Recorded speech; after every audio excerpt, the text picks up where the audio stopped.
I never thought my 15 years of marriage would crumble during a Sunday family dinner. The house that we'd spent years turning into our home, the one I'd worked overtime for years to afford, was suddenly at the center of the most shocking betrayal I could imagine. That day started normally enough. I was grilling in the backyard while relatives chatted around the patio table. I'd noticed my wife had been acting strange for months, taking calls in another room, disappearing for hours without explanation, and being oddly secretive with her phone. I chalked it up to work stress, wanting to believe the best. The warning signs had been there for longer than I cared to admit. Our joint bank account had seen some unusual withdrawals. When questioned, she'd dismiss my concerns with vague explanations about investments and opportunities that she never fully explained. My gut told me something wasn't right, but I kept pushing those thoughts away. As we all sat down to eat, my wife clinked her glass with a fork, drawing everyone's attention. "I have an announcement," she said with a smile that didn't quite reach her eyes. The table fell silent. My sister-in-law stopped mid-sentence, and my parents exchanged worried glances. "I've decided to sell your house," she announced, emphasizing the word "your" with unmistakable disdain. "I've already spoken with a realtor, and we have our first showing tomorrow." She looked directly at me, a challenge in her eyes. The shock around the table was palpable. My mother gasped. My brother nearly choked on his drink. In that moment, everything clicked. The secretive phone calls, the unexplained absences, the strange financial movements. She wasn't just planning to sell our home. She was planning her escape, treating what we'd built together as a mere stepping stone. "That's interesting," I replied, my voice steady despite the adrenaline surging through my veins. Everyone turned to look at me, clearly expecting an explosion of anger. Instead, I reached for my briefcase beside the dining table and pulled out a folder I'd been keeping safe for years. "Before you schedule any more showings," I continued, sliding the document across the table, "you might want to check who actually owns the property." As she opened the folder, her confident smile faltered. Inside was the deed to our house, with only my name listed as the owner. The color drained from her face as she scanned the document. 5 years ago, when I'd refinanced the mortgage after a promotion, I'd made the decision to put the house solely in my name. It wasn't out of malice. It was because she'd refused to contribute to the payments, always claiming her money was for her future. I never imagined that future wouldn't include me. "This can't be right," she stammered, frantically flipping through the papers. "We're married. Half of everything is mine." Her voice rose with each word, the perfect family dinner facade cracking completely. My brother-in-law, who happened to be a real estate attorney, cleared his throat. "Actually," he said carefully, "marriage doesn't automatically make property joint. If his name is the only one on the deed." The room fell silent again as everyone processed what was happening. My wife's eyes narrowed with a fury I'd never seen before. In that moment, I knew our marriage had been over long before this dinner. I just hadn't wanted to admit it. "We'll discuss this later," she hissed, pushing back from the table and storming out of the room. The front door slammed moments later. My family sat in stunned silence, their dinners forgotten. Little did they know, this was just the beginning of a battle that would reveal just how far my wife had been willing to go, and how fortunate my past decision would prove to be. After the disastrous family dinner, I spent the night on my brother's couch. The look of betrayal on her face haunted me, but something didn't add up. Why announce the sale so publicly? Why the sudden urgency? I needed answers. The next morning, I returned home when I knew she'd be at work. The house felt different somehow, tainted by deceit. I wasn't proud of what I was about to do, but I needed to understand what was happening to my marriage. I started in her home office, searching for clues. It didn't take long to find what I was looking for. Hidden in a locked drawer was a folder labeled New Life. Inside were printouts of luxury condo listings in another city, correspondence with a realtor dated months ago, and, the final blow, a series of intimate text messages with someone saved as business partner. The messages revealed everything. She'd been having an affair for nearly a year with a wealthy real estate developer. They'd been plotting their future together, a future funded by selling MY House. In their exchanges, they joked about how I was too trusting, too focused on work to notice what was happening right under my nose. "Once we sell the house, we'll have enough for the downtown penthouse," she'd written. "He thinks we're just having financial troubles. He has no idea." My hands trembled as I read message after message. The casual cruelty, the calculated deception, it was overwhelming. I photographed everything before carefully returning it all exactly as I'd found it. Next, I checked our financial records. Large withdrawals had been made from our joint account over the past 6 months. Money I'd assumed went to home repairs or the investments she'd vaguely mentioned. Now I understood she'd been systematically draining our shared resources while contributing nothing to our household expenses. I called my bank immediately, separated our accounts, and then made an emergency appointment with a divorce attorney. Bring all documentation of sole ownership, the lawyer advised. And don't confront her yet. Element of surprise is your ally now. That evening, she returned home as if nothing had happened. She avoided eye contact, busying herself in the kitchen. "We should talk about yesterday," she finally said, her tone businesslike. "I think you overreacted. Marriage means sharing everything." I studied her face. This woman I'd shared my life with for 15 years. Had she always been this person, or had something changed? "You're right," I replied carefully.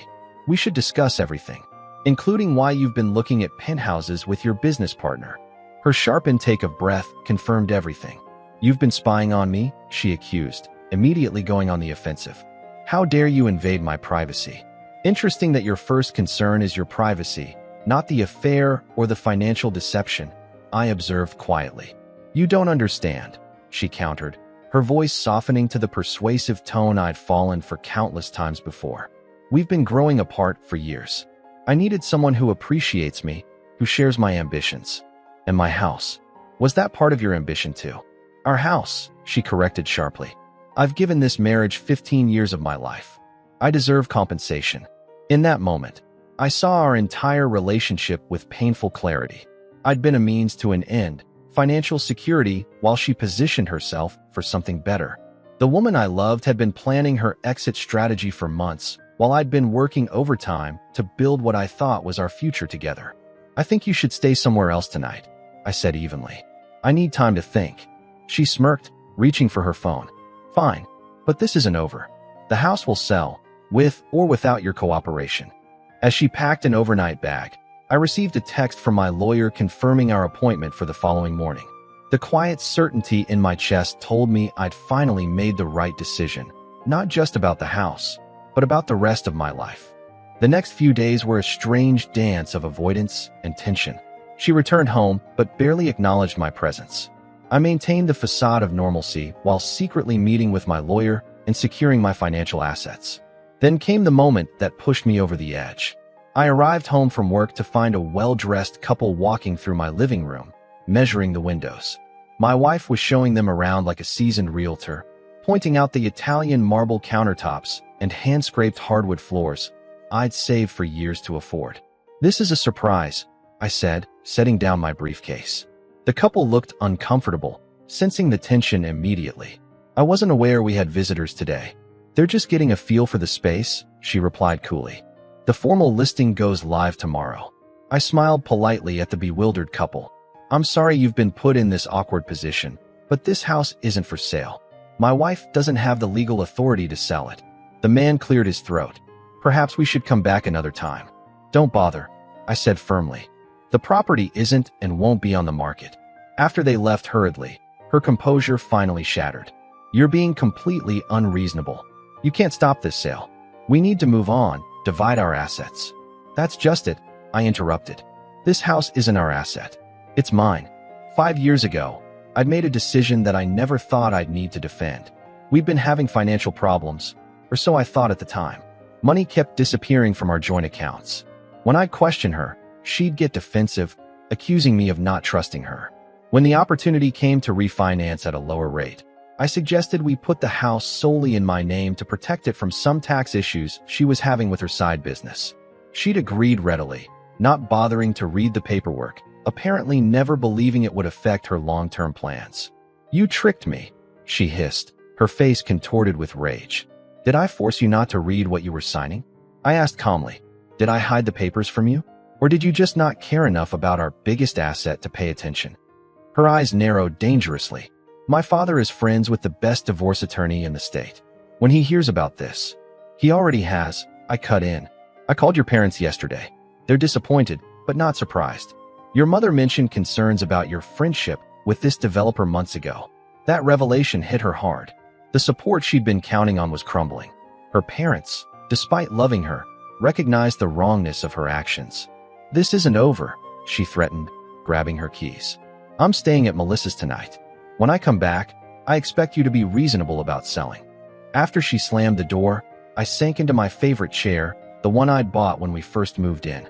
I'd worked so many extra shifts to afford this place, to build what I thought was our dream home. Now I understood why she'd never seemed fully invested in it. It had always been a temporary stop on her journey to something she considered better. My phone buzzed with a text from her sister. "Is it true? The affair, the money, all of it?" Her family was beginning to see what I'd been blind to for so long. That night, I pulled out the box of old photographs from the hallway closet. There we were on our wedding day, both smiling, both seemingly committed to a future together. I wondered when exactly she decided I wasn't enough, or if I ever had been. In the morning, I received a formal letter from her lawyer demanding half the value of the house and all shared assets. My lawyer called an hour later. "They're bluffing," he assured me. "The deed is ironclad. But be prepared. This is going to get uglier before it's over." He didn't know how right he was. The property was secure, but the real battle was just beginning. Her next move would shock even those who thought they knew her well. The legal notice was just the beginning. Within days, my once private marital troubles became the main topic at family gatherings and neighborhood conversations. She had launched a calculated campaign to pressure me into submission. Her first move was calling my parents. My mother tearfully recounted how she'd portrayed herself as the victim of a husband who'd secretly stolen her home. "She told us you'd been planning this for years," my mother said, her voice shaking. "That you deliberately tricked her into signing away her rights." Next came the social media posts, vague enough to avoid legal issues, but clear enough that friends and colleagues began sending concerned messages. "Sometimes the person you trust the most is planning your downfall," was particularly effective at turning mutual friends against me. The most disturbing escalation came when I returned home to find her parents in my living room. Her father, a man I'd respected for 15 years, stared at me with undisguised contempt. "We raised her to believe in commitment," he said gravely. "Whatever issues you two have, taking her home is beyond acceptable." I invited them to sit down and slowly laid out the truth, showing them the bank statements, the messages I'd discovered, even playing a voicemail from the developer that had accidentally been left on our home phone. Their expressions shifted from anger to confusion to heartbreak as the full picture emerged. "She told us you were having an affair," her mother whispered, tears streaming down her face. "That you wanted the house to move in your girlfriend." The irony would have been laughable if it weren't so painful. She'd accused me of exactly what she was doing. After they left, promising to speak with their daughter, I received a text from her. "Low move, turning my parents against me. You'll regret this." My lawyer called the next morning. "She's filed an emergency motion claiming you defrauded her in the property transfer," he explained. "And there's more. She's claiming part of your retirement accounts, future earnings from your promotion, even intellectual property from the business ideas you developed." "Can she do that?" I asked, anxiety building in my chest. "She can try," he replied confidently. "But I found something interesting. Remember those tax issues she was having with her side business 5 years ago? Turns out there was no side business. She was moving money to a separate account even back then." The revelation hit me like a physical blow. This betrayal wasn't new. It had been happening almost since the beginning. While I worked overtime to build our life together, she'd been planning her separate future. That evening, I found a box on the porch filled with my belongings from her parents' house. Old college textbooks, holiday gifts I'd left there, family photos now removed from their frames. On top was a note in her handwriting. "Since you're so concerned about what belongs to who." The pettiness would have hurt more if I hadn't been so focused on the upcoming court date. My lawyer had filed a counter motion with evidence of financial misconduct, including her attempt to sell property she didn't own. As I sorted through the box, my phone rang, an unknown number. "Is this him?" a male voice asked. "Who's calling?" I responded cautiously. "Look, I'm not involved in whatever's happening between you two," the man said. "But you should know she's been promising that house to different people for different reasons. I was told you were her brother with gambling problems, and the house was being sold to pay your debts."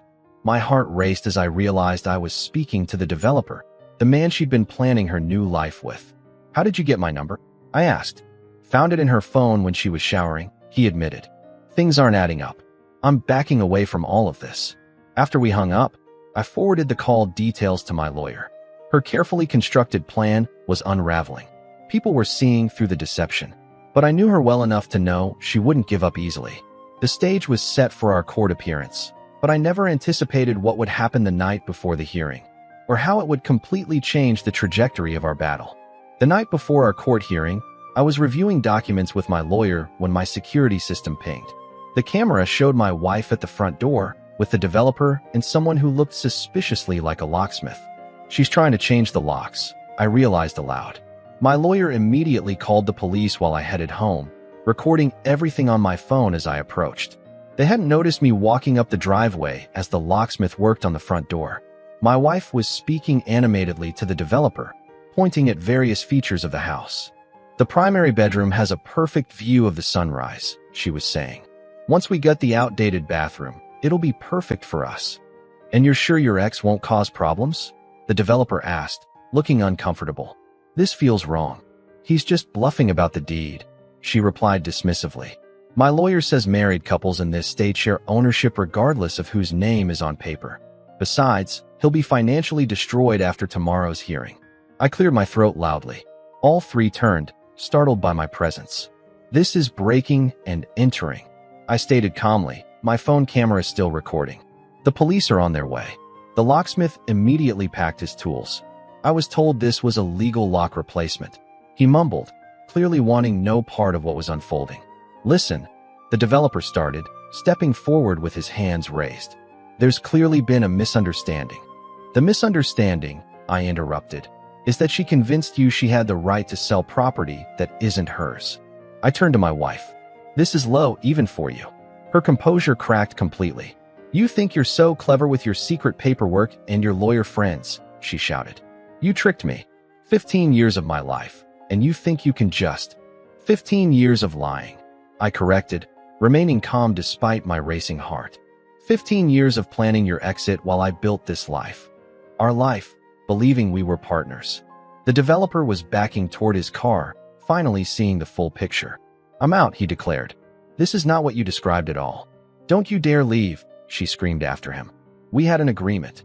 Police sirens wailed in the distance as her world collapsed in real time.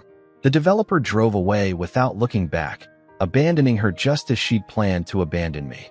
When the police arrived, they verified my ownership documents and warned her about attempting to change locks on property that wasn't hers. No charges were filed, but the incident report would prove invaluable in court. After they left, we stood in the driveway, two strangers who'd once vowed to love each other forever. "It didn't have to be this way," I said quietly. "If you'd wanted to leave, we could have handled it honestly." "Honestly?" she laughed bitterly. "Like how you honestly put the house in your name without telling me what I was signing." "I asked you 3 times to read the refinance papers," I reminded her. "You said you trusted me and signed them without reading. That's on you." Her eyes narrowed. "Tomorrow in court, I'll make sure everyone knows how you manipulated me." "With what evidence?" I asked. "Your deleted text messages planning to sell my house. Your separate bank accounts filled with our joint money. The recordings of you bringing your affair partner to change my locks." The confidence drained from her face as she realized how thoroughly her deception had been exposed. For the first time since this began, I saw fear in her eyes. Not fear of losing me, but fear of losing the comfortable lifestyle she'd taken for granted. "My attorney will be in touch about a settlement," I said, turning toward the house. "I suggest you consider it carefully. After tonight's stunt, no judge will rule in your favor." As I closed the door, I heard her car start and drive away. The house felt eerily quiet, but for the first time in months, I felt a sense of clarity and peace. Tomorrow would bring the final confrontation in court, but the real battle had already been won. My phone buzzed with a text from her sister. She just called me crying. "What happened?" Attached was a screenshot of a social media post my wife had just made, claiming I'd assaulted her and the developer, a desperate last attempt to salvage her crumbling narrative. I forwarded the police report and my security footage to her sister, then to our extended family. The time for privacy had passed. The truth needed to be known before tomorrow's hearing, where the final chapter of our marriage would be written. The courtroom was smaller than I'd imagined. Somehow I'd pictured dramatic high ceilings and imposing architecture from television dramas, but reality was more mundane. Beige walls, fluorescent lighting, and the faint smell of coffee. She sat on the opposite side with her attorney, refusing to meet my eyes. My lawyer had prepared me for various scenarios, but nothing could have readied me for the visceral relief I felt when the judge reviewed our case. With each document presented, the property deed, bank statements showing her financial deception, police reports from the lock-changing incident, and text messages revealing the affair and property sale plans, her case disintegrated. Her attorney attempted to argue that I had committed marital fraud by refinancing the house in my name alone. The judge's expression remained neutral until my lawyer presented the signed refinancing documents with her signature clearly visible, along with the bank officer's sworn statement that she had been fully informed of the ownership change at signing. The court finds no evidence of fraud or coercion, the judge stated firmly. The property in question legally belongs to the plaintiff alone. Furthermore, the defendant's attempts to sell property not legally hers shows concerning disregard for property rights. When her attorney attempted to argue for division of retirement accounts and future earnings, the judge pointed to the evidence of her long-term financial deception. One cannot systematically remove assets from a marriage for years and then claim entitlement to the assets they chose not to contribute toward. The ruling was comprehensive and decisive. I retained full ownership of the house. Our remaining joint assets would be divided proportionally according to contribution, which, given her years of diverting funds, meant I retained most of what we'd built together. She would keep her separate accounts and the assets she'd hidden away. Her face remained stony as the judge delivered the verdict, but I knew her well enough to recognize the look of someone calculating their next move. There wouldn't be one. The ruling was final. Outside the courtroom, her parents approached me. Her father extended his hand solemnly. "We raised her better than this," he said quietly. "I'm sorry for what she put you through." "Thank you for believing the truth," I replied, shaking his hand. The simple gesture of support meant more than he could know. 6 months passed quickly after the divorce was finalized. I stayed in the house, though initially every room held echoes of our life together. Gradually, I reclaimed the space, repainting walls, rearranging furniture, replacing items that carried too many memories. The house became truly mine, not just legally but emotionally. The news about her came in fragments from mutual friends. The developer had ended their relationship shortly after the courthouse incident. Her carefully crafted image in our social circle had crumbled as the truth of her actions spread. She'd moved to another state, apparently starting over where her history wasn't known.